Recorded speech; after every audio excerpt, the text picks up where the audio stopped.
ద్వితీయోపదేశ కాండము 13.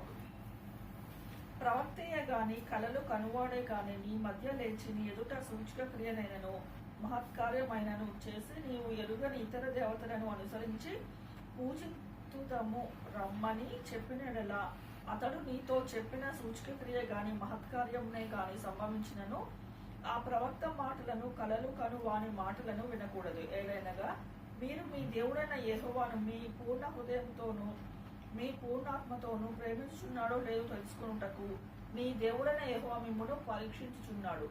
మీరు మీ దేవుడైన యెహోవాకు లోబడి ఆయనకే భయపడి ఆయన ఆజ్ఞలను అనుసరించి ఆయన మాట విని ఆయనను సేవించి ఆయనను హత్తుకొని ఉండవలెను. నీవు నడవవలెనని నీవు దేవుడైన యెహోవా నీకు ఆజ్ఞాపించిన మార్గంలో నుండి నిన్ను తొలగించునట్లు ఐగుప్తు దేశంలో నుండి మిమ్మును రప్పించి దాస్య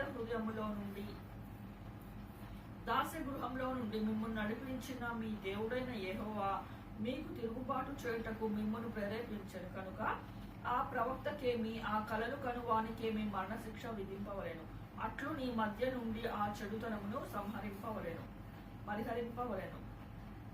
నీ తల్లి కుమారుడే గాని నీ సహోదరుడే గాని నీ కుమారుడే కాని కుమార్తెయే గాని నీ కౌగటి భార్యయే గాని ప్రాణ స్నేహితుడే గాని భూమి యొక్క ఈ కొన మొదలుకొని ఆ కొన వరకు నీకు సమీపముగా ఉండినను నీకు దూరముగా ఉండిన నీ చుట్టూ నుండి జనముల దేవతలలో నీవును నీ పితరులను ఎరుగని ఇతర దేవతలను పూజింతము రమ్మని రహస్యంగా నిన్ను ప్రేరేపించినట్లుగా వారి మాటకు సమ్మతింపకూడదు, వారి మాట వినకూడదు, వారిని కటాక్షింపకూడదు, వారి యందు జాలి పడకూడదు, వారిని మాటుపరచకూడదు, అవశ్యముగా వారిని చంపవలెను. చంపుటకు నీ జనులందరికీ ముందుగాని నీ చెయ్యి మొదట వారి మీద పడవలెను, రాళ్లతో గాని చావగొట్టవలెను. ఏలైనగా ఐగుప్తు దేశములో నుండి రాష్ట్ర దాస్య గృహంలో నుండి నిన్ను రప్పించిన నీ దేవుడైన యెహోవా యొద్ద నుండి నిన్ను తొలగింప యత్నించెదరు.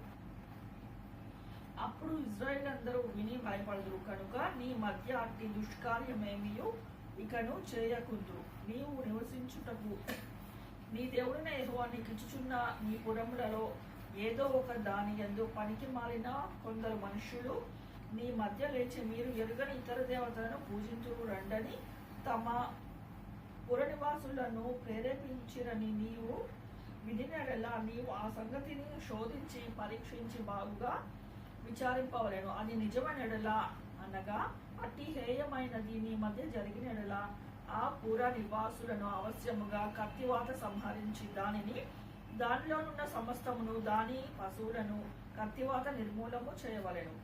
దాని కొల్ల సొమ్మంతటిని విశాల వీధిలో చేర్చి నీ దేవుడైన యెహోవా పేరట ఆ పురమును దాని కొల్ల సొమ్మంతటిని అగ్నితో బొత్తిగా కాల్చివేయవలెను.